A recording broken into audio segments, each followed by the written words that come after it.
Welcome to Show Me Something Wrong. Where each episode one of us chooses a movie to watch that the other hasn't seen. The movie is often obscure, usually odd, and always wrong. I'm Dave. And I'm Guy. And today I've chosen the movie, and it's American Hunter, aka Lethal Hunter. Okay. From 1988 or 1989. Depending on your source. I'm not sure what one it is.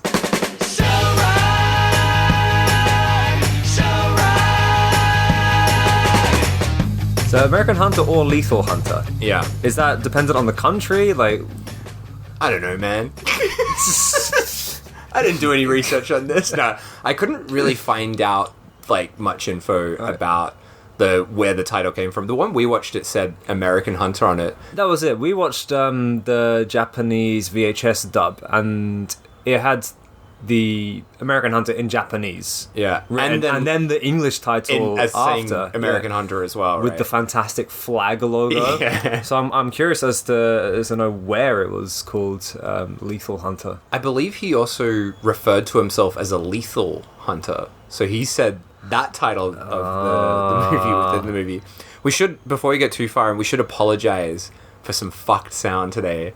I have no idea how much of it's coming through, but my air conditioner is broken, so we got the door open, and I live in a very highly populated area, so you're probably going to hear some screams.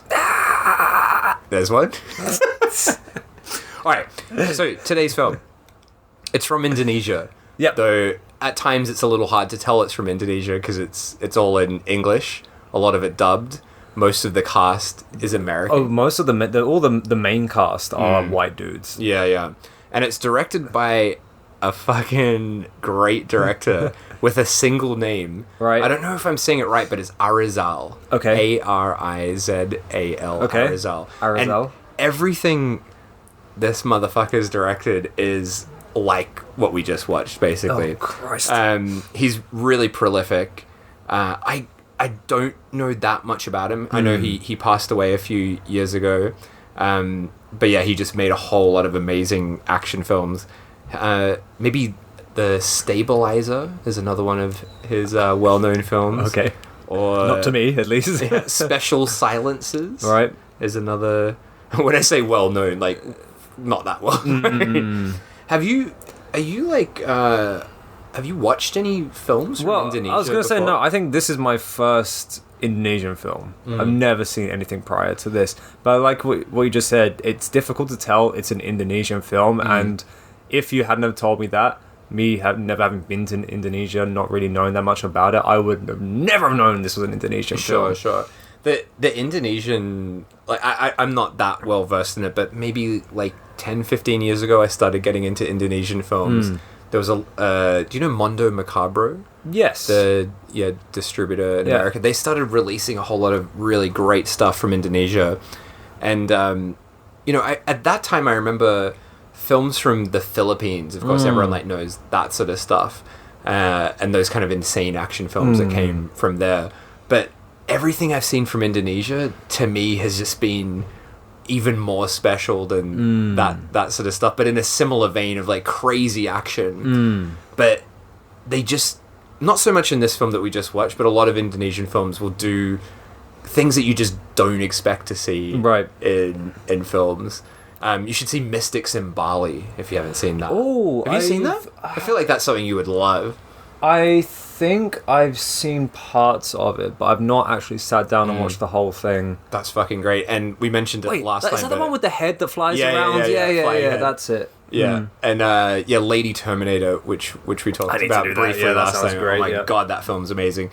But yeah, this one is more trying to kind of imitate, in a way, American action in the same way that maybe Filipino films tried to do in the 70s and 80s as well. But I would argue that it's better than any fucking American action film I've ever seen. I mean, well, it was in its favor that it was shot in Indonesia, and a country where martial arts has come from, right? So you had a lot of people who were very obviously trained in martial arts who could actually fight very well. I think that's something we can talk a lot about that as we go on. That's the thing about this film is ridiculous, but the action And the martial arts is fucking amazing. Yeah. For that reason, but also I think because, like the Philippines, you can get away with doing shit that you just would not be allowed to do on an American movie set.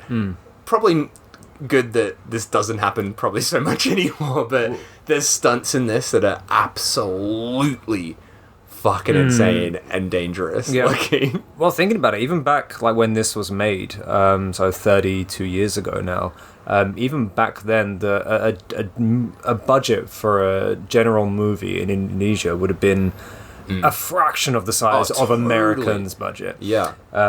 So they would have done everything like under the table, like not employing the right people, not going by standard health and safety procedures. And it really shows. For sure. Yeah, I keep going back to the Philippines, but I remember seeing this... I've totally forgotten the name. I think it's called Machete Maidens something or other. It's a... Have you ever seen Not Quite Hollywood? Nope.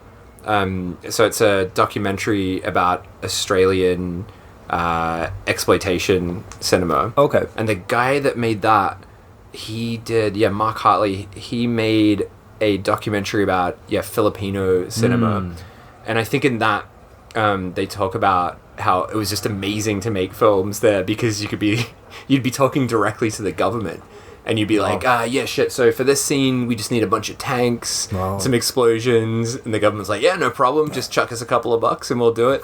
And I feel like maybe kind of a similar kind of thing going on in Indonesia, maybe not quite to the same degree. But there'll be scenes in this where it's like, holy shit, what they did in this scene would cost millions in America, but they clearly didn't have millions for this film. Clearly. Yeah, I was quite surprised at some of the lengths they went to, and surprised at the resources that they apparently had. But by what means they acquired those resources is still unclear, but it was quite impressive for a clearly low-budget production. Pretty amazing stuff. By the way, I don't think we've ever talked about action films. So I fucking love action films, especially like 80s and early 90s. I'm quite sadly a big Seagal fan. I think he's an awful fucking guy and he's a horrible actor, but there's something about his movies that just entertain me so much. But what was his best film? Nico, was it? That's probably technically his best film, but my favorite is Out for Justice, where there's basically no plot. And apparently, this is quite a tangent, but apparently Seagal saw the first finished cut, and I can't remember the actor's name, but the guy playing the villain, he was really annoyed that he was stealing too much of the limelight, so he's like, you're gonna need to go back and cut the villain out of the film, so the film makes no fucking sense. What? But the film is basically just Seagal just going through beating the shit out of people to try and find someone who killed his partner, but there's like no... plot whatsoever. It's fucking great. We cut out all of those pivotal points. Shockingly violent. Features Beastie Boys on the soundtrack. Intergalactic. Not Intergalactic, it's a bit before then. But yeah, that film's fucking great. And On Deadly Ground, the only film that he directed is amazing. Is it starring and directed by... Yes. It's fucking amazing. He's like an eco-terrorist in it. Right. And his name's Forrest Taft. And there's a bit at the end where he's like invading this like oil rig, and there's all these sort of henchmen guys, but they're just like guards of this oil rig, and Seagal's going around just shooting them in the face and horribly killing all these poor guys. It's fucking great. What a great film. Michael Caine's in it as the villain. I know him. And he does an American accent for the first two scenes and then just forgets about it halfway through. He's like, no, it's just too difficult. We'll go back to my normal accent. But anyway, yes, classic. I'm a big Seagal guy. But yeah, what about you? Are there any action films that you're keen on, or you're not too into the genre? I probably haven't watched an action film in so long, but I do remember growing up and enjoying like the cheesiness of the Schwarzenegger films and the Stallone films. I remember I could probably name something better or something I like more if I had time to think about it, but just one that I revisited recently and just remembered how much I absolutely love it was Demolition Man. Fuck, that's a great film. Oh so man, good. I watched that again recently for the first time in probably about 15 years and just so this is the greatest film ever made. It's so fucking good. It's fucking amazing. And isn't it like watching that you just like, good fucking god, Wesley Snipes is so fucking great. he should have. I wish he'd done more roles like that, because he just is having the time of his fucking life. It's almost He's like loving it. It's like the best performance of the Joker that's not the Joker. Right. You know what I mean? Yeah, He's just yeah.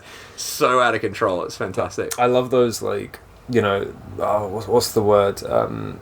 It's like set in the near future, but kind of in a dystopian wasteland, So sci-fi film. Like, Yeah, that whole yeah. genre is just, it's like my I don't know, it's my something.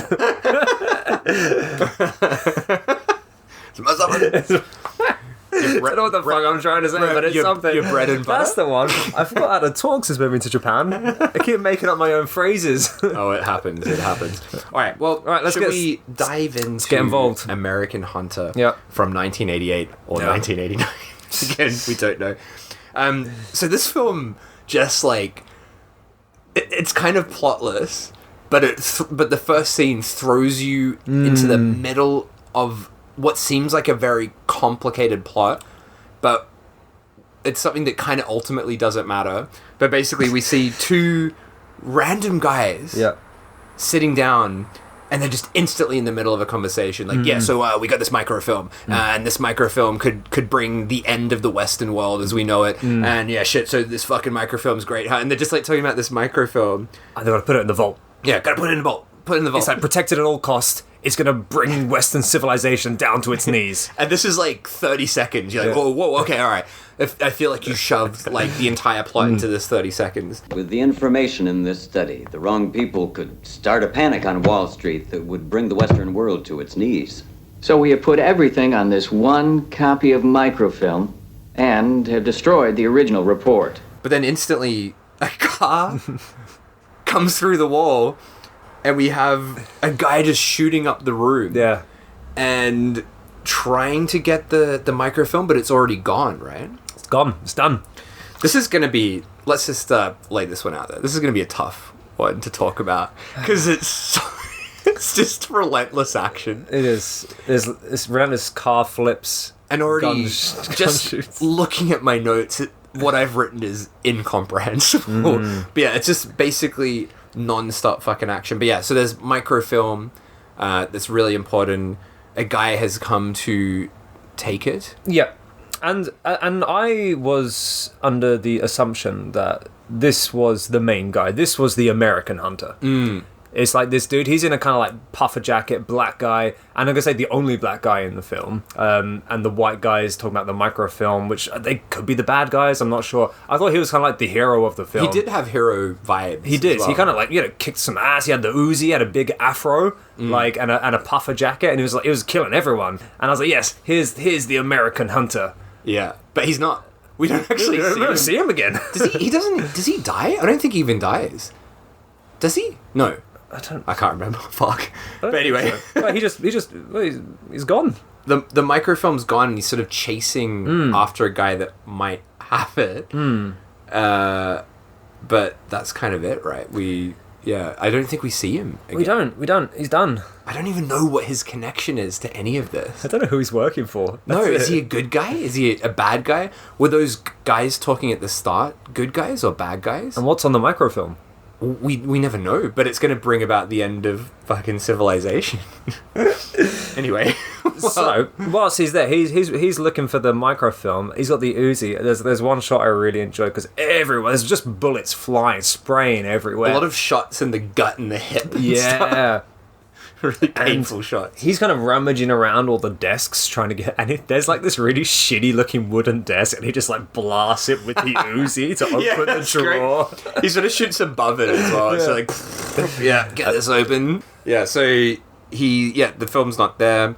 He chases after someone that has it, but then that guy dies and he doesn't have the microfilm, and fuck, I don't know, mate. I don't know what's going on. But it's very important to note that within these opening 5 minutes, we've already had 3 car crashes. There are a lot to come as well. There's so many car crashes in this. After this baffling beginning that basically establishes the plot of this film is a bunch of people want this microfilm for a variety of reasons. Nothing else really matters. The details of it don't matter other than that everyone is after this microfilm. Yeah, it's like the driving force of the film which has no details given about. Yeah. So then we do meet our hero, which it was very funny that you were like, so who's this guy? Is he the bad guy? Yeah, I don't know who the fuck anyone is. Because this guy is so, like, uncharismatic and flat that... And he doesn't seem... Anything he does doesn't really seem, like, heroic, right? Mm-hmm. But his name's Jake Carver. Right. And he shows up at this sort of fancy hotel or restaurant. You know, people are having lunch there. And he's got a meeting with Mr. Selleck. Right. Who we've not met yet. And he goes in, our hero, Jake Carver. By the way, when we were watching this, I realized something very exciting about the actor playing Jake Carver. Okay. Did you recognize him? Or did he look familiar No. to someone else? Did you catch his name? Jake Carver? The actor's name? No. Christopher Mitchum. Right. Well, who's he related to then? You know who Robert Mitchum is, right? No. Have you seen, you know, the original Cape Fear? Oh, okay. And Yeah. Night of the Hunter? Yeah. It's like one of the most famous... I know Night of the like, Hunter. Hollywood more than Cape actors Fear. of all time. That's Yeah. his fucking son. Shit. Yeah.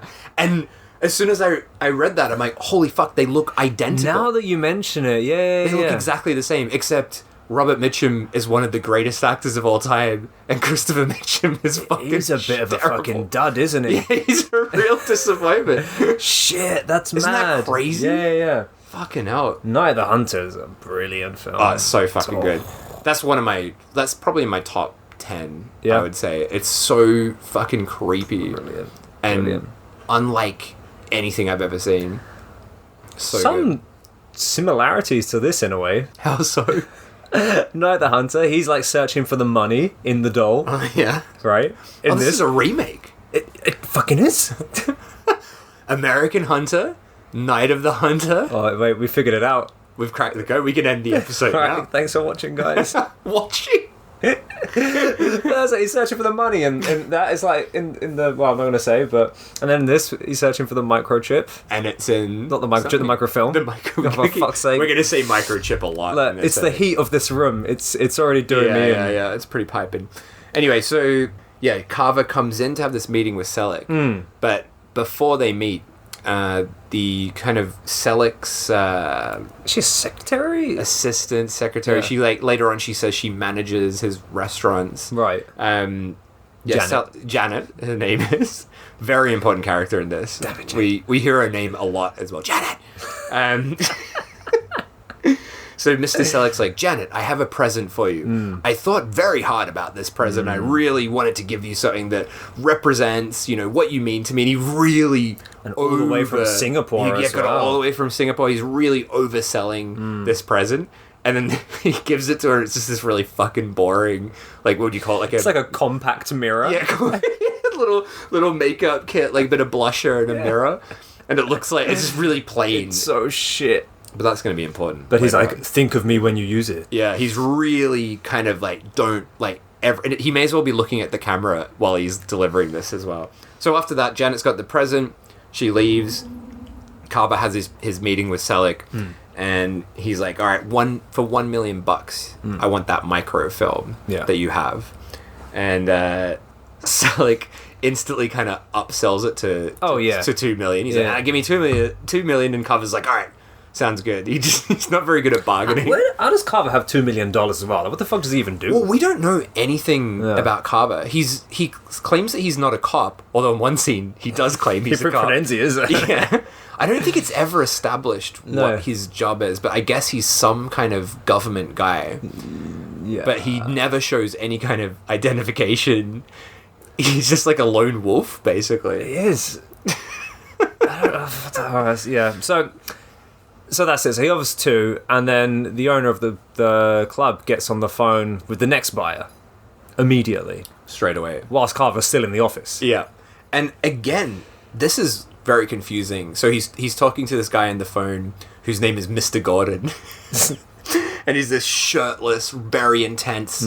He's got a mustache, incredibly beefy, big, muscly kind of guy. And initially, I thought it's been a while since I've seen this. So there's this other guy hanging out with him. This another very intense guy. Yeah. Kind of slightly older guy with a eagle Eagle on his shoulder. on his shoulder. And I'm like, oh, that's the sidekick. It must be, when I first saw them together. But then it becomes clear later on that this guy's actually the boss. The eagle guy is the boss, yeah. And worth noting that every one of these guys is just like a middle-aged white dude. Yeah. They're all just like old white men living. It's like expats living somewhere. And it's like, let's get all these white guys and we're going to make a movie and they're going to be the villains. And Well, actually, like, a bit of a tangent, but Lady Terminator, the main actress in that, was a random Australian lady that was there, like, as an exchange student or something, or just on a holiday. Just a random expat. So it could be a similar kind of thing. But yeah, so Selleck's on the phone with this shirtless tough boy, and shirtless tough boy, Mr. Gordon. He's like, all right, I'll give you $5 million for this microfilm. So instantly, the deal with Carver is off. yeah. He's been outbid straight away. And I love it cuts back to Selleck. He's sort of laughing about it. Yeah. He hangs up the phone, and instead of like Carver, our hero, kind of, you know, negotiating a bit further, he just instantly resorts to violence. He's like, no deal, you're dead. Yeah, and then it. punches Selleck in the face, and Selleck does this amazing spin on his chair. He's on like a little spinny Yeah, chair. but he spins, but he's like still like looking at Carver when he like turns back around. Still making eye contact. rotates and he's just Fuck. That's probably when I first watched this, that was the scene that has just really stuck with me. That one shot of him spinning in that chair. That was brilliant. We made a deal at 2. Now, I said I have a busy day, so, no deal with me, and you're dead. And then he pulls out the gun, right? The guy on the chair pulls out the gun, goes to shoot Carver, and he just like does this flip up the wall. This is a film that's all about the flips. We got car flips. We got back flips. We got flips off roofs. Like, it's just non-stop flips. There's this tiny little office. There's like, flips going on, legs flying around. Oh, it was brilliant. And that was the first scene where I was like, whoa, what the fuck, where did this flip come on? Like, because Carter's like this, like I said, this middle-aged, like, dude. He's in a suit, and he doesn't look very, like, athletic. Like I said, he looks like some just white guy they found off the street. He looks like Robert Mitchum. Imagine Robert Mitchum doing a backflip, because that's essentially what you're seeing in this film. And also, at this point, we don't know the deal with any of these guys. I still didn't know who anyone was. I don't know who was good or bad. Honestly, even by the end, you could probably argue that, you know, Carver's not even really that good of a guy, because we don't really know the point of what he's doing.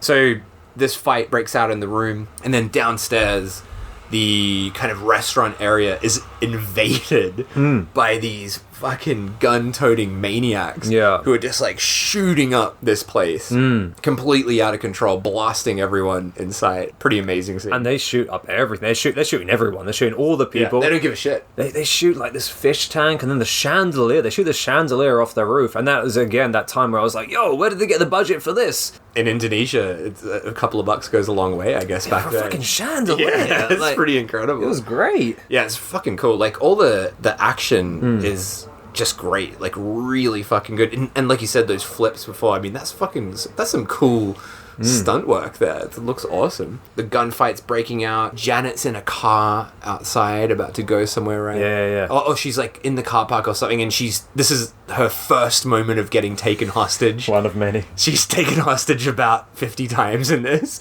Yeah, she's taken hostage by one of these guys that's invaded this place. Who I guess these guys are like Mr. Gordon's henchmen, right? Who've been sent to I retrieve guess so. The microfilm. Yeah, so one of them has her like trapped with a gun. Because the to police her. show up, don't they?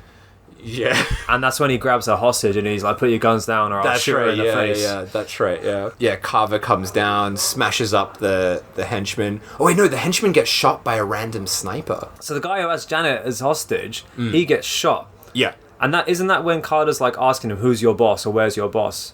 Yeah. And that's so I thought the boss was the guy on the roof who then took out. I think he is just another henchman. I think. He might be a bit higher up, right? But he's not. I don't think he's the boss. It's so difficult to like figure out who was who. It's very confusing. Yeah. So yeah, Carver's saved Janet, but he's going after this sniper that's shot the henchman. The sniper does an amazing slide down a rope. Oh, that zip wire. Fucking amazing. Man. Yeah. But it looks really But- dodgy, like he's about to fall off, sort of thing. It looked painful.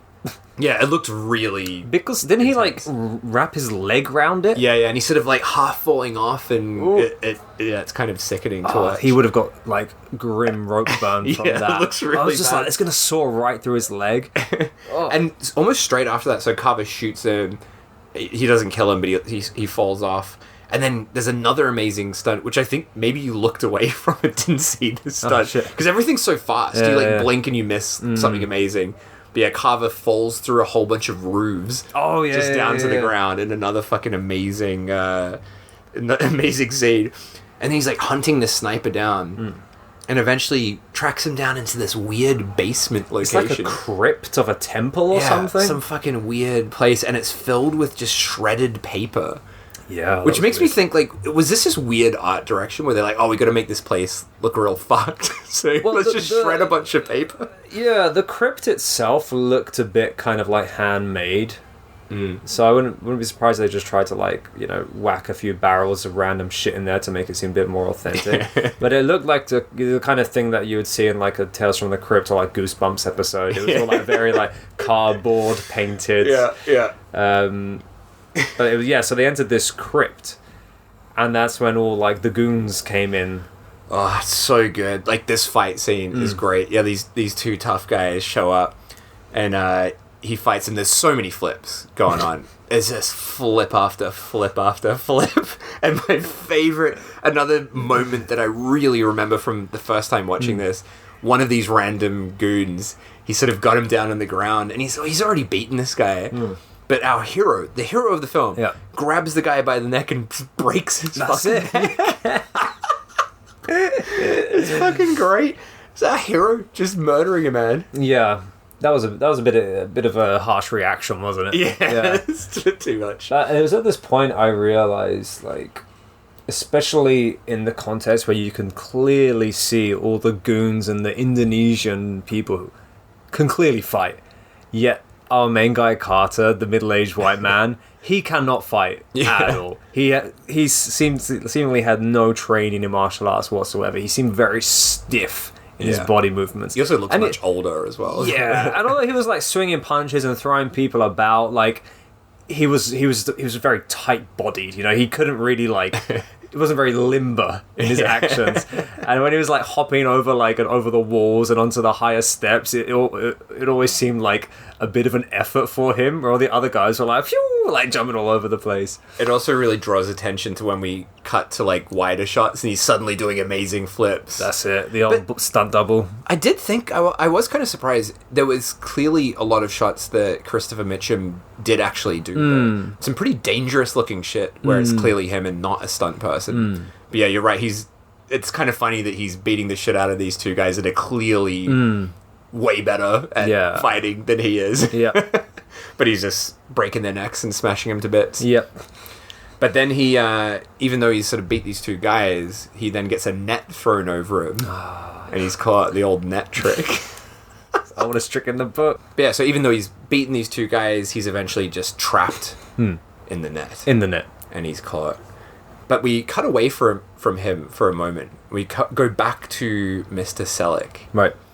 And Mr. Gordon as well, our shirtless tough guy, who at this point I still thought was the main bad guy. Do you remember this bit? The car through the wall? Yeah. So I was still trying to figure out who was who. So we got Mr. Gordon. What's the Mr. Selleck is the guy that was trying to make the deal for the microfilm. right? So he was the one in the office at the start that did. When he got Yeah. So punched, he's the he one did who gets spin. like pinned up against the wall, right? Yeah, yeah. So he's up against the wall, and we've got the beefy dude in the car. Is that right? Yeah. And he's kind of pinned him up against this back alley wall. Yeah. And what he's trying to get the microchip from him, not the microfilm What's from a him. fucking microfilm? Yeah. I don't know. And he's kind of like pinning him up, and he's slowly like putting his foot on the gas, and he's got him right up against the wall, and he's screaming in agony.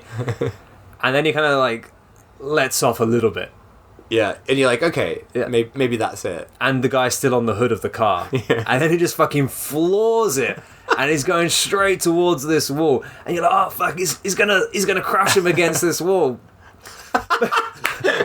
But he goes through the fucking wall. Yeah. Oh, it was great. And it looked fucking real. Yeah, the as guy well. was still on the hood. Yeah, I think they put a guy on the hood of a car and drove through some kind of wall. Yeah. It looked fucking amazing. I wonder if I hope no one died filming that shot. It went a lot further beyond my expectations of what was going to happen in that. Yeah. I was gonna think like, you know, they would have pulled off against the wall, there'd been some bloody stumps or something, but I did Yeah. not expect him to go Just straight through the through. wall. Yeah. Minimal car damage as well. Yeah, the car's fine. So Selig's dead.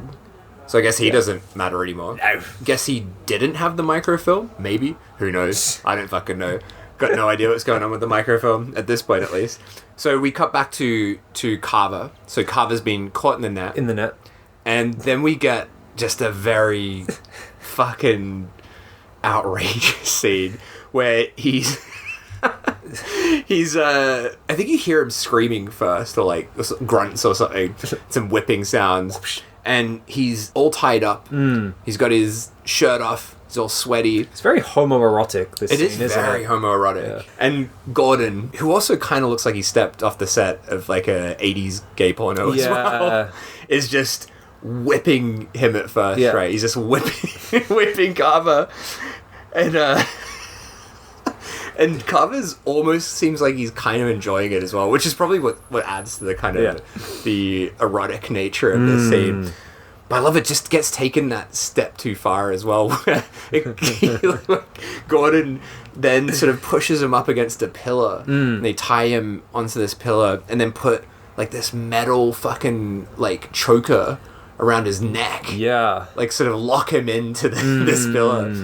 And I'm like, all right, okay, guess some more torture. And they pull out what do you call them? Like jumper cables. Yeah, jumper cables.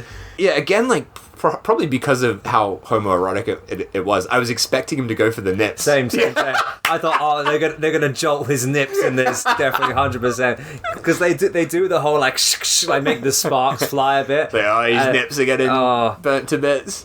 But no, he doesn't go for the nips. they jolt the metal device around his neck, right? It's so good. And as they do it, you get those little like electricity bolts, like the CGI, and his noise and his face. So that he makes. fucking funny. Yeah, you get that sort of cartoon zap. Yeah. But yeah, his scream just like, it's really unheroic. It's great. But I think that my favorite thing about that part was like from the moment they attached the clips to the device, he started like screaming, and as soon as they took it off, he kind of went straight back to normal again, and then it was like an immediate stop. It was so sharp. I love as well, like Gordon's zapping him for a while, and then just kind of gives up, and he says a fucking great line where he's like, "All right, fine, die a motherfucking nobody." Okay, die a motherfucking nobody. Die a motherfucking nobody. And then as Gordon's leaving, he's like, all right, yeah, just blow this place up. Get the dynamite out and blow it up. Blow it up. It's another like completely pointless explosion in the film. They got this entire... It's almost like a barn house or something in the middle of the countryside again. Yeah, basically in this, every time you see something in the countryside, a car, a house, probably it's going to get blown up. Or flipped over. Or flipped. They should have had a fucking house flip in this. I would love that. So then we meet the true hero of the film, I would say. Our boy Roy. Roy. Tell us about Roy. I don't think I can. Well, Roy is like, he seems to be wherever he is needed. Yeah. And that's pretty much wherever Carver is in trouble because he's so shit at everything. Yeah. And Roy always comes in and saves the day. Yeah. And you end up cheering for him way more than Carter. Oh, for sure. He's great. We haven't met him at this point. We just see this guy. He's like, oh, where's Carver? He's just looking for him. That's it. And by this point, the fire is starting to pillow out from the house, right? Yeah. They've set fire. They've got dynamite, but they've set fire to like sort of the base Which makes no sense of whatsoever. the house. They didn't just light the dynamite, but anyway. It didn't just kill Carter. Yeah, got to give him a chance to escape, I guess. Yeah, Roy comes bursting into the house. Again, at this point, I didn't know who Roy was. I didn't know who anyone was. I didn't know where we were. One of the things which I really struggled with this film is there was no like introduction of characters beyond the main four people. So Roy comes in from somewhere, not sure where, but he's on Carter's scent, and and he's like, "Oh fuck, a house on fire! Carter must be in there." He knows. He knows. Where there's fire, there's Carver. Yeah. As the saying goes. Yeah. So he comes in. He calls out for Carver. Is it Carver? Carver. Yeah. I think it's Carver. It's not Carter, right? No, it probably is Carver. Get Carter. And he's like all up in smoke on the second floor now, and he's like, second floor. And Roy comes up like the goddamn hero he is. Like by that point, the flight of stairs have already disintegrated, so he has to like pull himself up through the flames. And he's just like, "Oh God, what are you doing?" He lets him off. He unties him from the pillar, unhooks his weird fetish neck brace. And then, what do they do? Oh, do a fucking Marilyn Burns! Yeah, fully Marilyn Burns out the window. Goes smashing through. That's our second window smash, right? Because we had one in Infernal Rapist as well. Oh, yeah. That was a Marilyn Burns, yeah. That's it. fucking great. But it's so fucked as well. So they smash through that window, and not only that, then they're on the roof afterwards and jump off the roof. Ooh, and it looks like some ankle breaking shit right there. Yeah, there was definitely some shins snapped. Yeah. It was horrible. Also, I found it really funny when Roy rescues Carver, how Carver's kind of nonchalant about it. It's like, come on, mate. Roy's just fucking saved your ass. He's like, oh, yeah, thanks. I was expecting you. You can tell this happens a lot. They smash out of the window, smash onto the ground, and then we get... This was what was in my mind when I chose this film. So the house explodes, and it is fucking crazy how fucking dangerous this looks. The actors are so close. Yeah. And it is a big explosion. It's like they blow up an entire 2-story house. Yeah. It's massive. It's fucking huge, and it just looks like something that is so wrong and shouldn't be allowed in any kind of film. There probably would have been some singed hairs on the back of necks on that scene. They're like a few feet away, still running when it blows up. And I mean, I could be wrong, but it looked like it was actually Christopher Mitchum that close to the explosion. It didn't look like a stunt person to me. I could be wrong, but yeah, fucking hell, that explosion is absolutely insane. One of many. It's not the only house that explodes in this, let's just say that much. So then we go back to the guy with the eagle. Yeah, he's in the crypt now, right? Yeah. And this is when we finally, I mean, at least I finally realized, oh, okay, this guy is the boss. Yeah. I thought it was old, shirtless Mustache boy, yeah. Mr. Gordon, but no, it's Adam. Adam. The eagle boy. Although we don't see his eagle again. And now this guy is played by Bill Superfoot Wallace. Superfoot Wallace. Who, from what I can find out about him, he was a professional kickboxer. Right. Kickboxer. And American karateka. Do you know what that is? Karateka? Some kind of martial arts, I guess. But yeah, he had the nickname Superfoot. There you go. Why did they call him that? Guess he had a fucking good foot. Real good at kicking. I mean, he does seem like his fights, like he knows what he's doing. I immediately picked up on that because we're back in the crypt and we just left from Carver's fight in the crypt where, as I mentioned before, I was like, he's clearly not been trained and he clearly has a stunt double and he's clearly very stiff and slow. And then we had the boss guy in the same place just a few minutes later. And he was kind of like grilling his goons and he's like, you guys fucked up. If you can get by me, I'll let you live. And so then they have this massive fight and then he is actually fighting. Yeah. And you can really see he has actually trained and he does know how to fight. And you can see the huge difference between the two characters. I love how much he beats the fucking shit out of these guys. And after he beats them up, he does this laugh where he's like, hee hee hee hee. It's like a full hee hee hee. Yeah. I got you. And he kind of leaves them in there and you're like, oh, okay, I guess he's not that bad of a guy. He didn't kill them. Yeah. Then he sends a couple of dogs in to eat them. He just sort of, he's like, go get them, boys. And you just hear the guys like screaming as the dogs eat them. It's horrible. Like, as you said, nothing's really explained. Probably the character we get the most backstory for, quite weirdly, is Janet. We probably know the most about Janet. But we go straight over to some kind of temple dojo kind of place run by, what's his name again? I wrote it down. Master Drogo? Was that it? Drongo? Ronga. Wrong. Master Ronga. Yeah, the sort of martial arts. He's the guy with the cool hair, right? Yeah. Got some cool hair. He's got a dojo. Jake Carver's there recovering after his homoerotic torture session and explosion. So he's just there chilling out, and he's going on a date with Janet. Hey. Yeah, there you go. That's it. Can I say, by this point, I completely forgot about all traces of the microchip. Phil, That's him. you should have a ding every time you say microchip. I probably said it as well by this point. But yeah, like, it's kind of like, wait, what are they? What's the plot again? Like, these guys are. We've got bad guys. We now know that's the bad guy. Carver's the good guy. But what's the goal? And I still don't know why they were chasing Carver. Yeah, And why they were torturing him. I guess they think he has the microfilm. But it was like, there was a fair amount of time where there was no mention of the microfilm. Yeah. And nothing that ever really gave us more information about the microfilm. There's explanations that come later, but then there's other things that undo those explanations, so it doesn't actually make sense. Okay. Ultimately, it doesn't matter. Like, the plot is so, like, meaningless in this. It's great. So he's like, I'm going on a date. And then we cut to him in bed.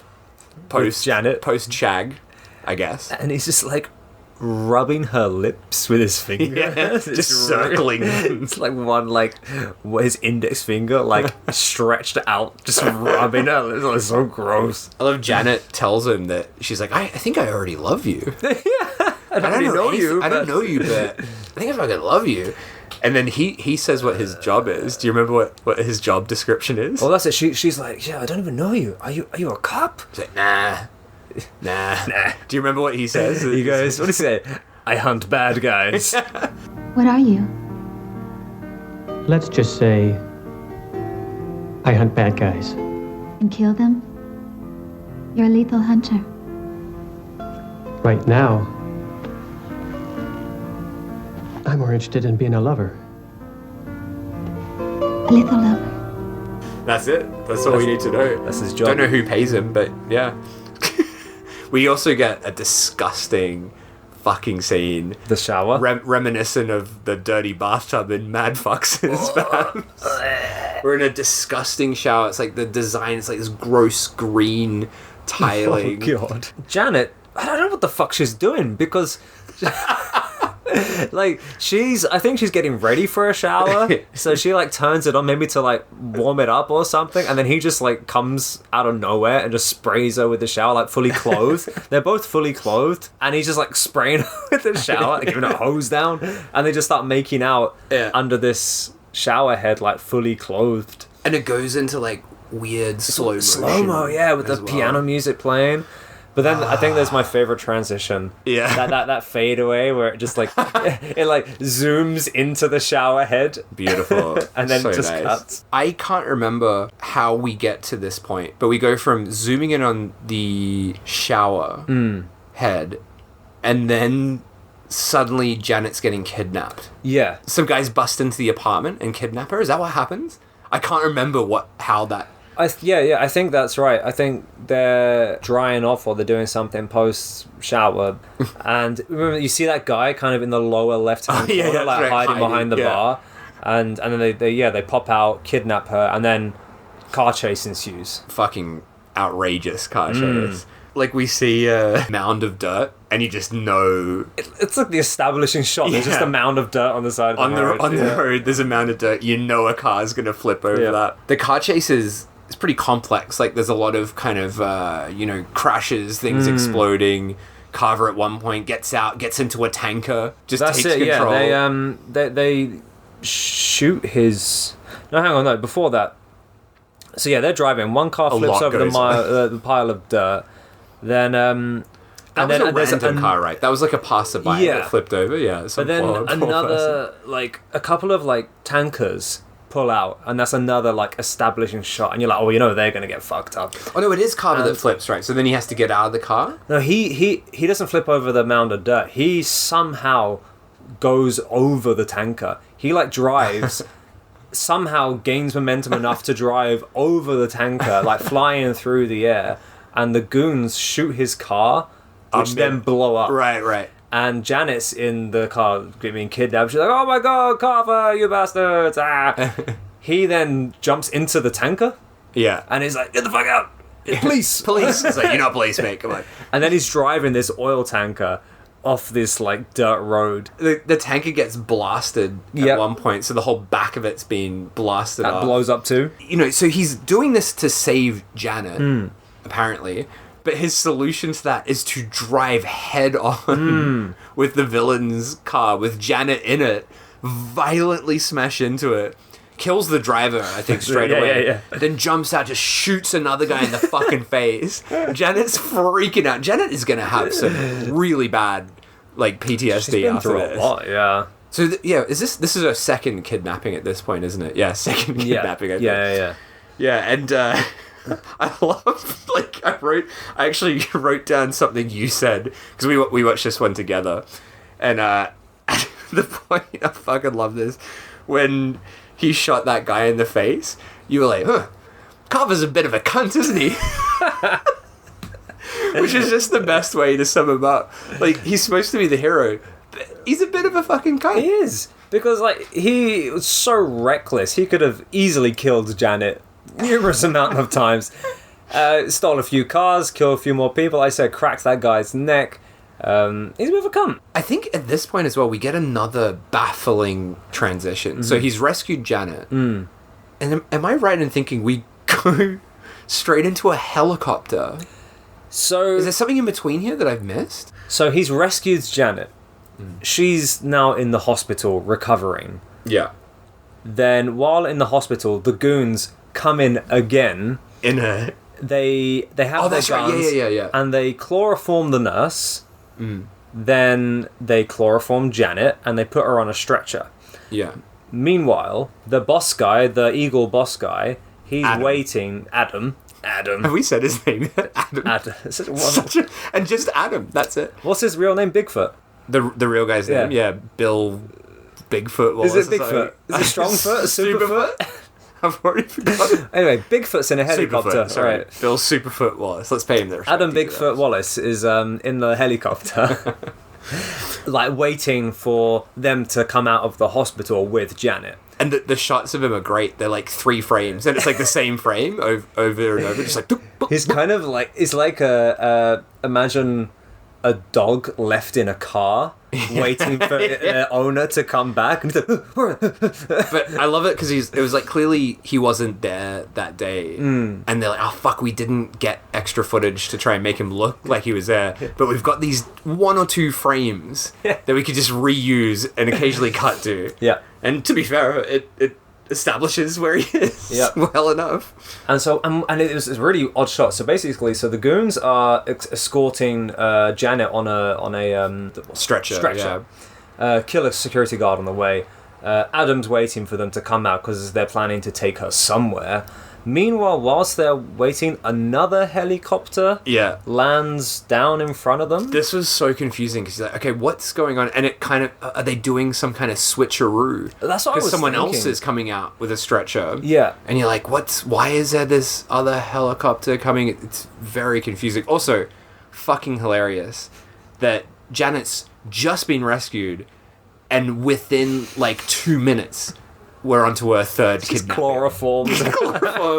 Kidnapped again. Yeah. So the second helicopter lands. They unload a body from the trunk. I said the trunk. At that point, I realized, so this is an ambulance, an air ambulance type helicopter, because I didn't know that. And if it is an ambulance helicopter, why the fuck is Adam in one of them? Like, where did he get an ambulance? Yeah. And then so they load Janet in the right helicopter and they take off with her. And I'm like, so what was that whole thing with the second helicopter about? And lo and behold, who pulls up to visit his beloved Janice? I also... Not Janice, Janet. Janice! Damn it, Janet. I loved your reaction to this. Because the whole time we're like, why is there the second helicopter? What's going on here? And then as soon as Carver pulls up in his car, you were just like, oh, fuck, he's going to get in that helicopter. We're going to get a helicopter chase. Yes. And that's exactly what happens. So he jumps into the other helicopter, again, being like, police! And the guy's like, yep, sure, no problem. No ID required. Yeah. No worries. The guy, this like, medical, like, rescue helicopter man, he's totally down to... He's cool with it. He's I'll down chase to these do guys. this shit. Yeah. So we get like this amazing helicopter chase scene that's among the best things I've ever seen in any film, because it's fucking awesome. It's all shot... I don't know Indonesia that well, but I would guess like a big city like Jakarta or something like Probably. that. But it's going through all these like fucking amazing buildings, all these awesome wide shots of these helicopters chasing Hitting all the each other. landmarks. Oh, Yeah. so good. And I love the guys getting chased, like Adam and the gang. They're just like baffled about who it is. It's like, obviously it's fucking Carver, mate. And they're like, find out what he wants. Find out what he wants. And they're like, all right, okay, like let's just get rid of this guy. We'll go into the countryside and deal with him in the countryside, because obviously we can't afford to do any explosions in the city. In the middle of the air. Yeah. This whole sequence is probably the highlight of It was the a film it was to a me. beautifully shot one. It's so cool. Yeah. It was really good. Lots of like long tracking shots, and it wasn't it's never going to be as like action packed as a car chase, but I don't think I've ever seen a helicopter chase. Yeah, that's a good another point. film. I'm sure it must exist somewhere, but I can't think of one like this using real helicopters. I'm sure there's like a bunch of CGI fucking shitty helicopter chases in a bunch of films, But now. not in Indonesian films. Yeah, but not like one that looks really dangerous, like Yeah, where the yeah. helicopters are way too close to each other. I love as well, while this is so they get sort of out kind of over the water, right, as Yeah. they're nearing a sort of countryside area, and a gunfight breaks out mid-air, Yeah. where Adam is just shooting at Carver and this poor medical pilot guy, and and this is out of context, this scene is so confusing. So Carver looks at Adam, sees him, recognizes him, Yeah. and says, Judas. Judas. Yeah, like what the fuck? Judas. And that name kind of comes up a Yeah. few times, right? He describes it a little bit later, but at this point, it's just like, all right, mate, are we? What? Why are you calling him Judas? What's going on? There's no backstory. No backstory. We get a little bit later. We get something, but yeah, at that point, it's very, very strange. It was odd. And such a name that that obviously invokes certain ideas, right? A betrayal, Yeah. and it's very confusing. But Janet in the middle of this, fucking so mental. She opens up the helicopter door and jumps out into the water, which looks. I mean, it must have been a dummy. But I mean, it's looks so high up. Yeah. Like insanely high up. But I mean, I would have to watch it again before I gave said anything concrete, but it didn't look like a shitty dummy. Yeah, right? It looks pretty convincing. Yeah, I was thinking about it wouldn't surprise me if they were filming and one of the guys like, yeah, we'll film, we'll fly low enough so you can jump out and out of the water and be fine. And told them that, but actually they were probably higher than they should have been, and she just jumped out and fucking fell forever until she hit the water. Jesus Christ! Holy fuck! Yeah, it's that was fucked. that was quite a shocking scene actually. That shot, I did not expect that to happen. Yeah, it's pretty nuts. And as she's swimming around in the ocean, trying to swim over to the beach, and Adam or Judas or whoever he's going to be at this point, Bigfoot. Superfoot. He's just shooting her, I guess, but it's so confusing the way it's cut together. It's like, whoa, it kind of at one point looks like Carver is shooting, Janet in the water just because of the confusing angles and how baffling it all is. Yeah. But yeah, Janet makes it to the beach, and then the helicopters swoop in over her, and it's definitely the actual actress, not a stunt person. Right. So they swoop in over her, and the fucking helicopters are so They are insanely close. disturbingly close to her and to each other as well. What the hell? That's Yeah. Was this before the Twilight Zone helicopter? It would have been. That would have been. That's 2000s, isn't it? no, that's Is that not early 2000s? no, that's like 90s. Oh, fuck. At the latest, yeah. Are we gonna go on a tangent about that? Everyone knows about that, right? Wow. Everyone. Everyone knows about. So what happened in the Twilight Zone? There's the movie. Was Twilight Zone the movie? they were filming a helicopter scene. Oh, dude, And there no, was- this was way before this movie. That was 83. Twilight Zone was 83? Yeah. Fucking hell, I was way off. I said 2000s. Why did I say 2000 thinking about it? Wait, so Twilight Zone was 83? Yeah. Oh, so this was way after then. Yeah, but So, different country. different countries, different laws, yeah. Yeah. Oh, well. But anyway, long story short, you can look it up. Twilight Zone. Helicopter John crash. Landis pushed some people too far. Helicopter got too low. A fake explosion, like movie explosion, hit the tail, I guess, and it went out of control. Decapitated 2 kids and cut Jennifer Jason Leigh's dad in half and killed him. And yeah, basically, probably Steven Spielberg and John Landis should be in prison for that, but they're not. But from that accident, that's where a lot of the new like safety in movie sets like laws for came into sure. place. Before that, there were no such laws, which is also quite shocking. Yeah. But I guess that's why they, shooting stuff in the Philippines and in Indonesia and places like that, they could, break the rules, or there were no rules, so they could do crazy stuff. Like, Well, that's as we said at the beginning. Like they wouldn't have had the appropriate health and safety practices in place. They would have just had like some guy who can fly in a helicopter, jump in, and just get the shots done. Yeah. And as he says, they fly so close to each other that it is Very quite amazing. There was intense. no accidents. Anyway, everyone's all right. Janet's saved. Well, this was like I was quite confused. So they both swoop in. Carver lands. He runs to the shore to pick her out of the water. She's been shot, and then Adam just kind of flies off. Yeah, he kind of he gives up. Gives up. He's like, fuck. Well, Carver got her. I mean, he could have just like got out and fucking shot him right there and then. Yeah, I don't know why. Don't know why he did that. Yeah, bizarre. I was like, well, why? Anyway, So that was Janet's third kidnapping over. She's been rescued. Her third rescue now. yeah. Then we Can I also mention Yeah. Janet hardly ever talks as well. Yeah, She yeah. has so few lines. She's just this girl that gets kidnapped and rescued all the time. yeah, her name is very memorable because so many people say it just constantly. Janet, where's Janet? We're gonna rescue Janet. We have a fucking great scene after this as well. We've got what's his name, Carver, and his best mate, Roy. our man. Fucking Roy. We man. love Roy. love He's Roy. the hero of the film, and they're just chilling out. He's the relaxing. real American hero in this. Yeah, they're just relaxing. There's a band playing. It's in like the some weird background. garden party. Yeah, What the fuck's they're going just on? chilling out, having a beer. I think Roy has a Coke.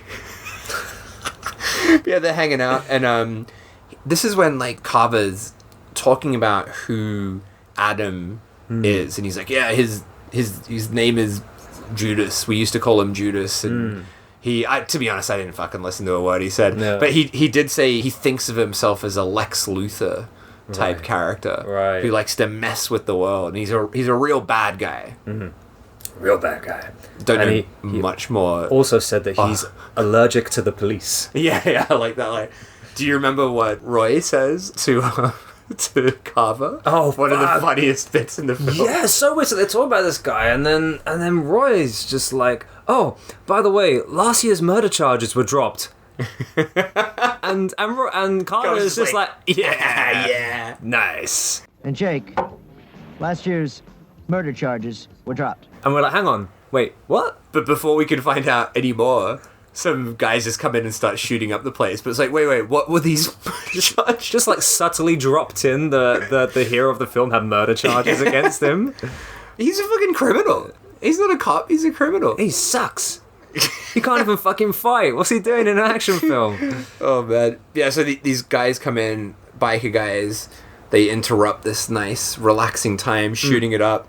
Yeah, they have a big kind of fight, pretty great fight. It's a scene. great fight, yeah. I love the end of this fight as well. Like they've defeated these bad guys, and Roy is just fucking loving it, and he's just firing his gun off into the air as he's running away. He's like, yeah.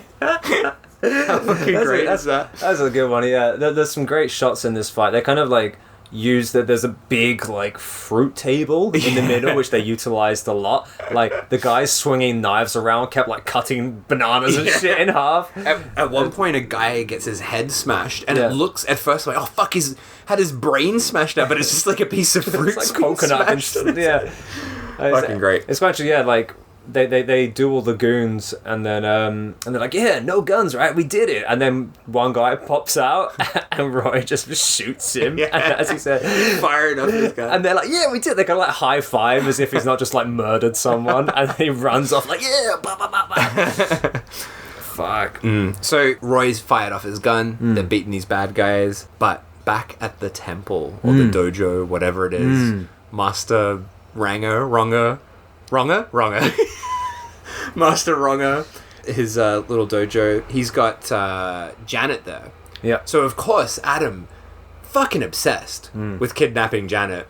Adam, aka Judas. AKA Superfoot. You got it right that time. So he's shown up to, I guess, kidnap Janet yet again. So yeah, he shows up, shoots Wronger. Oh wait, no. First he's fighting. Like a whole bunch of them are there. They're all beating the shit out of the dojo guys. He has this big fight with Master Wronger, and he's really into it. It's kind of in this sort of like kind of pond setting. He's like, Yeah, they got the smashing them stepping up. stones across the Yeah. pond. It's very cool. Like that's a great fight because Really they are good. clearly They're both good. Yeah, Yeah. clearly then, trained. But then the fight's ruined by fucking old tough boy Mr. Gordon Mustache. with his big mustache. the homoerotic mustache, crocodile clip wielding. So he just shows up and shoots Master Yeah. Wronger mid-fight. And I love that Adam is like pissed off. He's like, fuck, you've ruined my fight. Fuck you, man. I was enjoying that. Anyway, Janet kidnapped again. Once again, Fourth time? Maybe the final time? No, not the final time. Well, the next one's kind of a half kidnapping. But anyway, so yeah, kidnapped again. Yep. And they're like, so they've taken her away and they are being pretty rough with her. yeah. Yeah, Adam says to her, she's like praying to God or something. And he's like, your God can't help you now, slut. Yeah. And then fucking Mr. Gordon comes in, starts putting shaving cream on her neck. He's and, like, I'll make the whore talk. yeah, and she's clearly just a nice lady. It's just Janet. Yeah. Don't call her a slut and a whore. It's really Janet's harsh. great. We love Janet. Best character of the film. I want Janet and Roy to get together. They would make a great couple. That would be great. I'd watch their movie. Not this fucking Carver shit. Yeah, so hang on. So first, Mustache Man is kind of roughing her up a bit, and Adam steps in and he says like, "You should thank me," right? Oh yeah. And Janet's like, "Thank you," and he goes, "I don't need your thanks." You should thank me. Thank you. I don't need your thanks. Yeah, that was so fucking good. And That's then, amazing. yeah, Yeah, Mr. Gordon, mustache Gordon, boy. he's like, "Get the shaving cream." Yeah. What the fuck? Why isn't he shaving cream for? And he starts like rubbing shaving cream on her neck, So weird. and then begins to shave her. Yeah, it's bizarre. Like, what a weird form of torture. Yeah. And a few times he's like, like he's gonna cut her, but Yeah. it's not that threatening. It's weird. It's just very strange. Like, it's very odd. I mean, I can understand because he was previously shaving, and if he had the razor at hand, you can understand where the threat would come from. I'll just hold the knife up to her throat. But the fact that he gets one of his like lower guys to rub shaving cream on her neck, it's like, very- and then actually proceeds to shave her neck, very weird. Maybe she just needed a shave on that neck. She didn't look too hairy to me. Well, anyway, very short, weird interrogation scene. Yep. Then Carver gets a call from someone saying to go to a restaurant. Yep. I guess to do some sort of trade-off for Janet. There's a bunch of toughies in there, a bunch of henchmen. They go into the bathroom to fight him. There's a guy that comes out of the stall that's absolutely hilarious, like ridiculous extra. He really looks like some expat that they've just got like, hey mate, can you just walk out of this bathroom? Yeah. Really chewing the scenery. We get an amazing fight in that bathroom. It's fucking awesome. They It's so do the vicious. whole like checking under the stall doors to try and find him, and he's like, hiked himself up, and as they get to his stall, he fucking bursts through, kicks the door off its hinges and into the bad guys. It's great. And then the fight commences, and it is a brilliant one. Yeah, really brutal, like heads getting smashed on overhead lights and smashed into mirrors. Just a vicious fight. We also get a shootout. They sort of go outside the hotel. Yeah. Right at that point, he's chasing someone, one of the henchmen. The guy's getting in a car trying to get away, and he jumps on top of the car, and we get another absolutely insane stunt of this car getting driven around with him on top. And then we get what is, other than maybe the helicopter stuff, the most dangerous looking thing in the entire film. Yeah. Did you want to talk about this bit? Well, it's kind of like, as mentioned, there's very little in terms of like establishing shots in this film, so I was really confused as to what anything was, where we were, or who anyone was. But the few establishing shots that we did have, like the ones we mentioned before, like the mound of dirt, you see it, you're like, I know what's gonna happen there, and then the trucks pull out, something's gonna happen with these gas tankers. And then we have an establishing shot of a like grocery store, right? It's like a grocery store, like small little market or something. Yeah. And there is a toddler, a little girl, like 2 years old, like walking by the window. And I was like, oh, fuck, something's going to happen to the girl, isn't it? And like I said, we've got Carver on the roof of this car who's being like flung left, right, and center. The guy's trying to get him off the roof. He's driving recklessly. And they're going towards the market. I was like, oh, God. And the little toddler girl is there, like, pressed up against the window, looking out. They go, get the fuck out of the way. And they flip the car into the market, it's really right? confusing. So, like, Carver flies off the car, right? So he's not on it at this point anymore. Yeah. He, like, comes off, and then the car just drives. Yeah. Straight through. It plows the entirety of the market. Yeah, and it's fucked. Like, there are people in that so close to that car getting flung through that supermarket. And it goes at, like, full-on speed. Yeah. And it literally plows the entire market. It crushes everything in its path. And like I said, there are people right there. And obviously they wouldn't have had the girl standing at the window, but kids nearby. Oh man, it was stressful watching it. Luckily, the kid's okay though. But yeah, I thought they would have obviously not shown like the dead body, but I thought they would have just had that. Oh yeah, she's gone. She's gone. She's done. She's dead. But then we get a nice little shot. The mum digs her out the rubble. Yeah, and the kid's clearly very upset. The kid is crying. Yeah, she doesn't know what the fuck is going on. Yeah. She doesn't know who Carver is. Oh man, we don't know who he is. Yeah, what a scene. Fucking absolutely nuts stunt. Then we get my all-time favorite thing in the entire film that I think elevates this to kind of masterpiece level. We saw Adam, aka Judas, Superfoot. We saw him earlier in the film with an eagle. Haven't seen that eagle since that scene. No. Which makes me think they're like, oh fuck, we got an eagle for like a couple of hours. Can we just put it on Adam or Superfoot's shoulder? Yeah, no worries. So then we cut to Adam. It's with an ape. He's got a chimp. He's just like hugging this chimp and he's fucking loving it. Yeah. He fucking loves this chimp. He loves the chimp. And he's just like hugging this chimp, having a great old time. And he's watching Mustache Tough Boy, Mr. Gordon, just making out really disgustingly with this woman while he's holding this chimp. And then Mr. Gordon like looks over to him kind of with this look of disdain. Yeah. He's like, look at this fucking chump. Like, he prefers a monkey to a woman. And that really sets off something. Yeah. I love it because Adam's so calm. He's like, what the monkey's got a name. It's like Rocky, right? He's like, oh, Rocky, okay, you just wait here. Just wait here, baby. I'll be back in a moment. He puts the monkey down. He's like, yeah, just wait a second. Yeah, and he comes over to Mr. Gordon just furious. Yeah. And he's like, what does he say? He's like, you fucked your brains out. You fucked so much it's melted your brain or something like that. He pulls out a gun, doesn't he? Yeah, he's got a gun out. And he starts claiming that Gordon is the one that has the microfilm, and he's orchestrated this big plot to go after Carver, pretending he's got the microfilm. Which, again, this is an explanation where it's like, oh, okay, that makes everything kind of make some more sense of things that happened earlier, but then it's all undone in the final act. But anyway, so yeah, he's accusing Mr. Gordon of this big conspiracy, and he just starts beating the fucking shit, absolute shit, out of Mr. Gordon. It's great. It's like relentless, like high kicks to the head, smashing him to smithereens. and that's when, like you said, like he was like kickboxing champion, and you can see it. Oh yeah, he just fucking pummels him. I love and that. it's all footwork as well, isn't it? Oh, it's very great. foot based.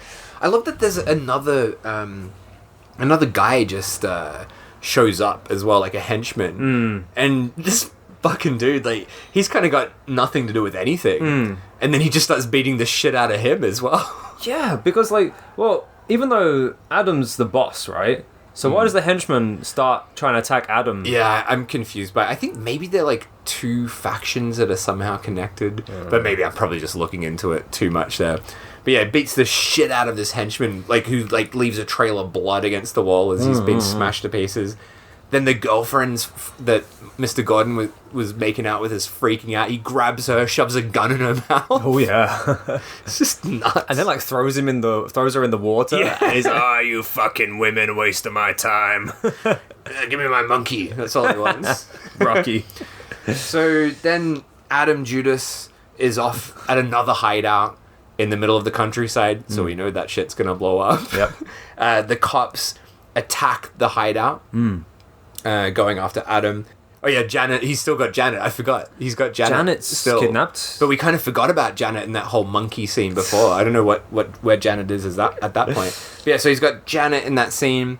The cops show up, I guess, to rescue Janet. Maybe, I don't know. Not sure.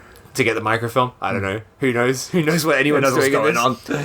And of course, once again, what happens to that place? It blows the fuck It's up. blown up. Yeah.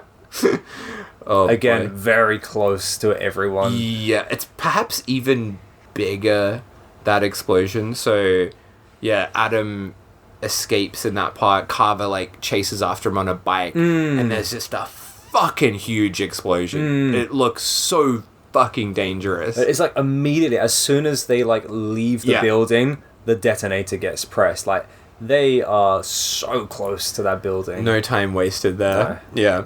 So we No get... fannying around. Yeah.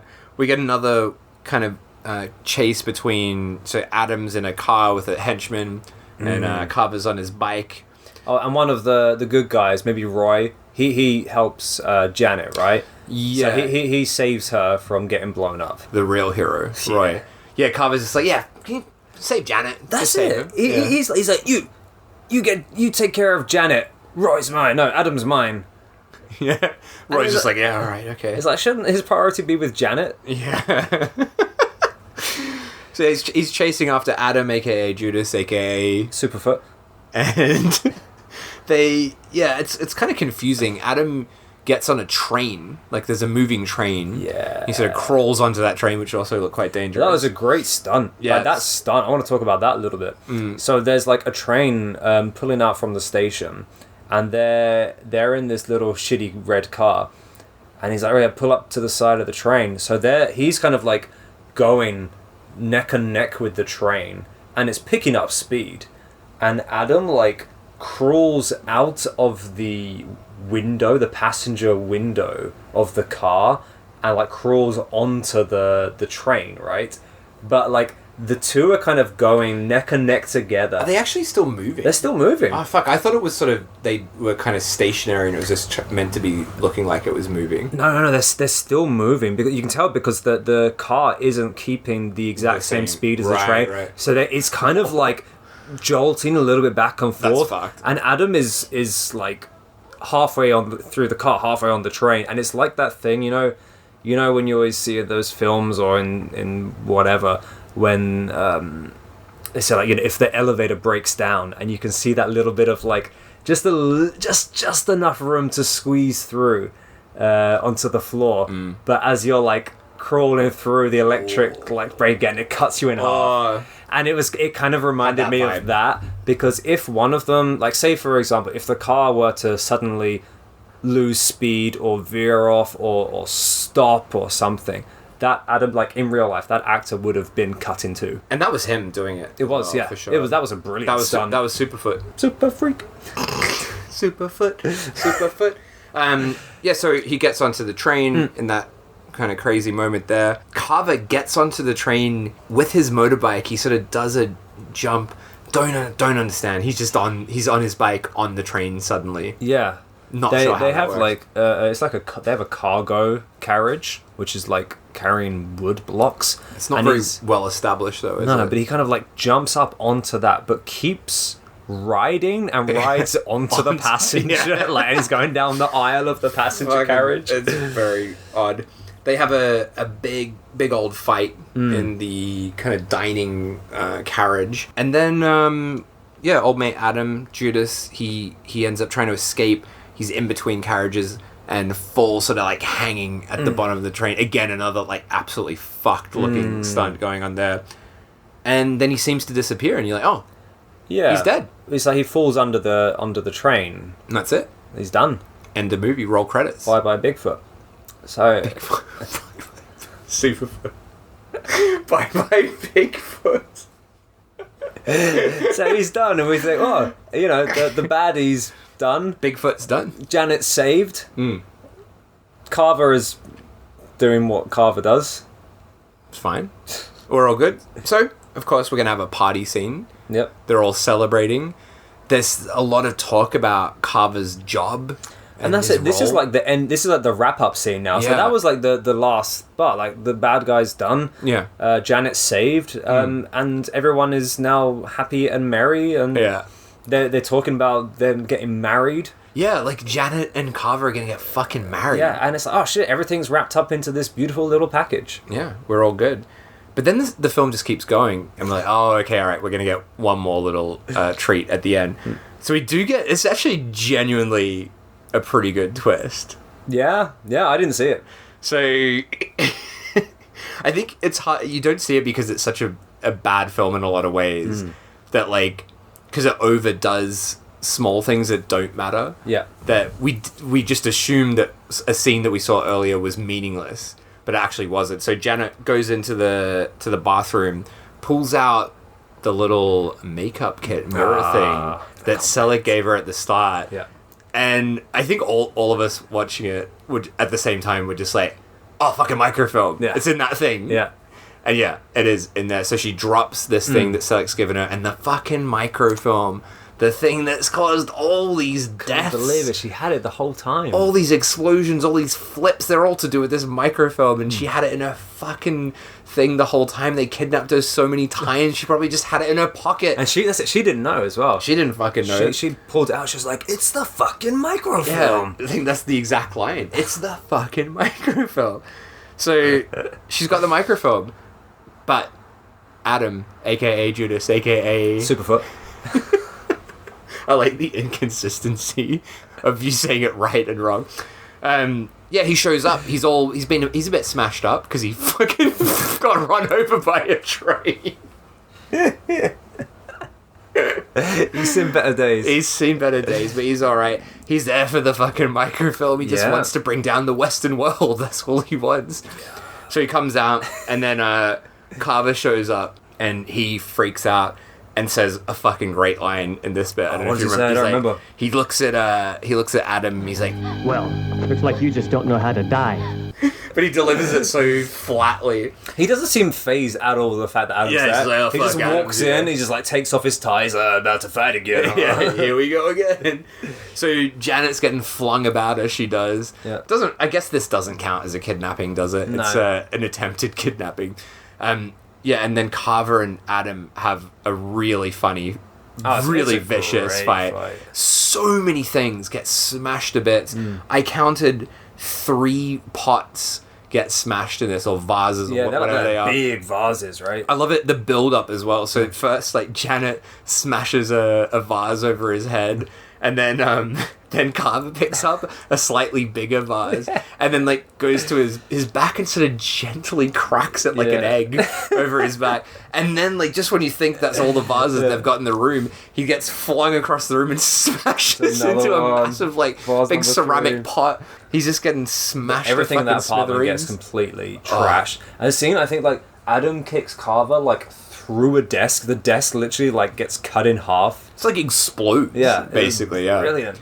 And then he finally kills Adam, I guess, because Adam like skewers himself on a bit of like sharp sort of debris or something, right? It's not 100% clear, but that's sort of what like it looks Adam like goes to kick Carter, ends up like kicking his foot through the wardrobe. That's right. Yeah, he's sort of stuck in the wardrobe, and then kind of falls over and skewers himself on this thing. So he's like foot's still stuck in the door, and he's skewered at the same time. Yeah. And I love like Roy comes in, he's like, "Oh hey, oh fuck, what happened here?"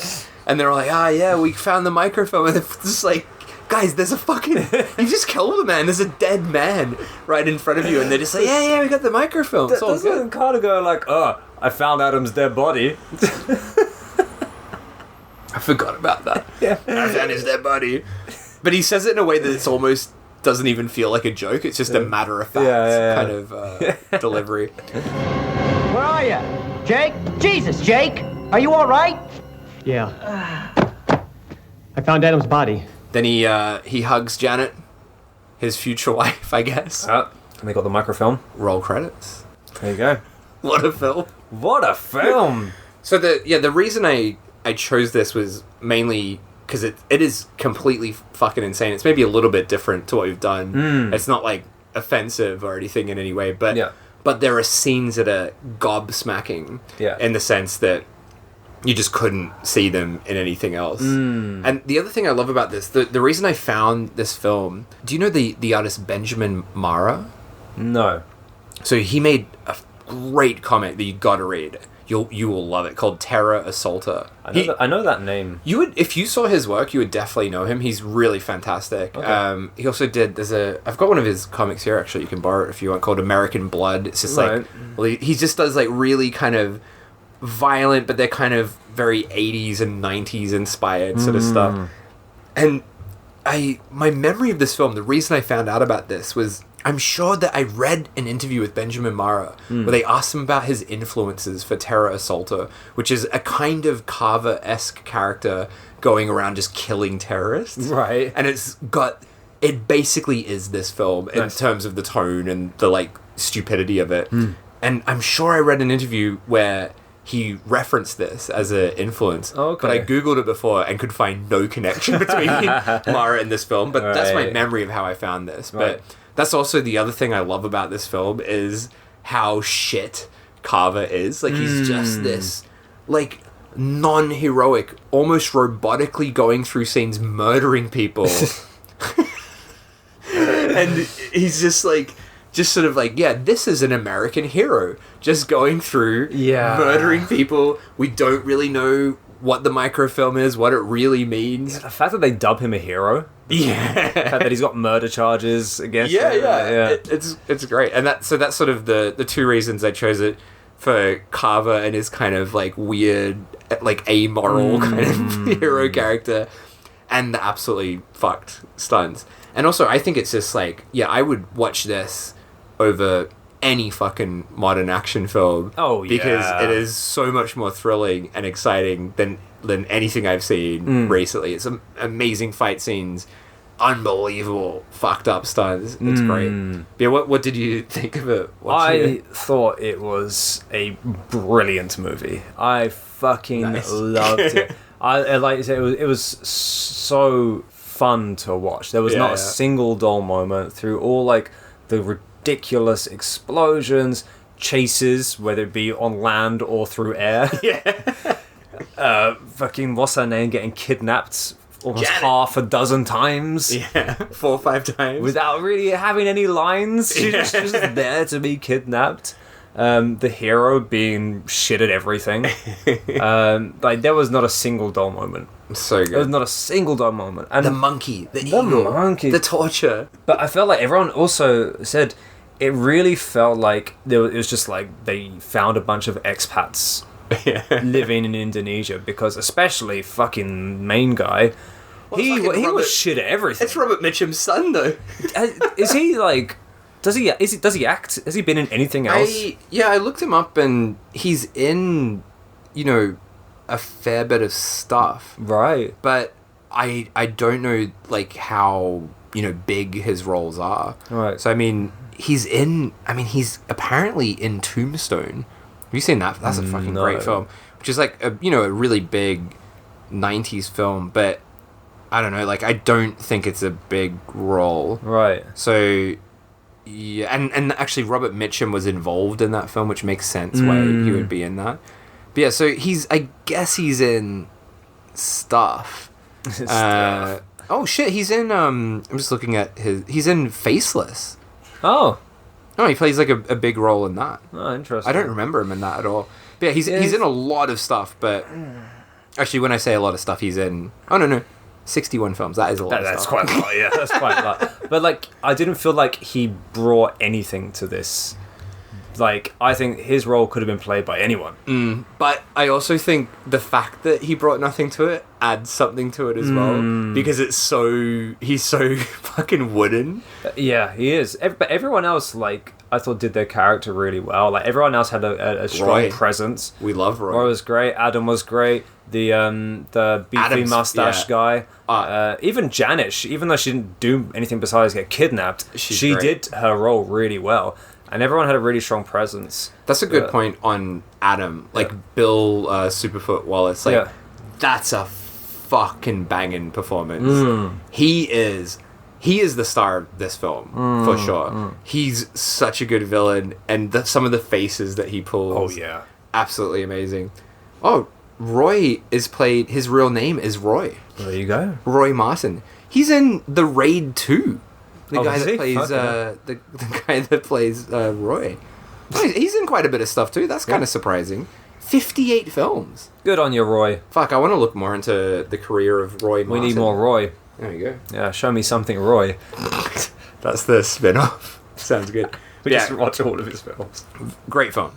Yeah. Highly recommended if you want just like a great stupid time. Very, very entertaining. The hard part about this, the wrongometer, because this is quite an unusual sort of one. It's not like an offensive film. It's not like a gross film. But it is quite wrong in terms of like stunts and how completely stupid it is. Yeah. It's a tricky one. Like, I didn't feel like it was anything that shouldn't have been made.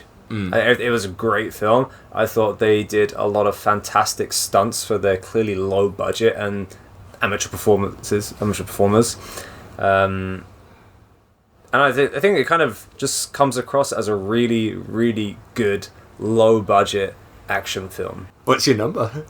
I don't know. I don't think I can go. I can't go too high on it. I think if I were to rate this on how much I enjoyed it, how good of a film it was, I would go pretty high on it. Yeah. But on the wrongometer, I don't want to go too low because it's such a good film as well, though. But no, but it's not to do with the quality of the film. no, I'll give it a 5.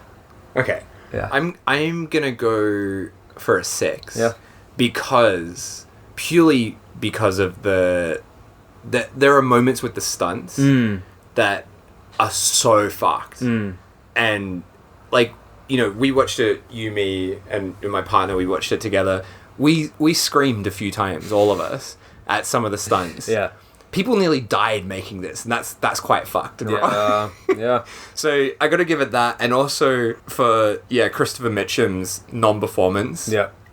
Adds a layer of like fucking discomfort to this film that I really like. Yeah. And it's very wrong as well. And also, there's a monkey in one scene and an eagle in one scene that seems very wrong and weird. Yeah. So yeah, I'm gonna go for a 6. But yeah, I agree with you. It's not like holy shit, can you fucking believe this? Like, it's just more of a great film with some like shocking moments there. Yeah. There's some great scenes. I would happily recommend this to anyone listening. For sure. It's fucking awesome. Yeah. This should be way more widely seen. Definitely. So, Good stuff. what have you got for us next time? Next time, let's watch. Oh no. God. Is it quite a big change in tone? Yes, it is. But it's one of those films I saw so long ago and have been curious to check it out again. So I'm using this as an opportunity to do that, as well as subject you to it. And that is The Worm Eaters. Ah, yeah. Well, I'm very keen to see this too, actually. It's actually, I think, on the grand scheme of things, pretty well known compared to some of the other films that we've done. But yeah, The Worm Eaters. Sounds good. Follow Show Me Something Wrong on Twitter at SNSW Podcast, please. Okay. Die a motherfucking nobody.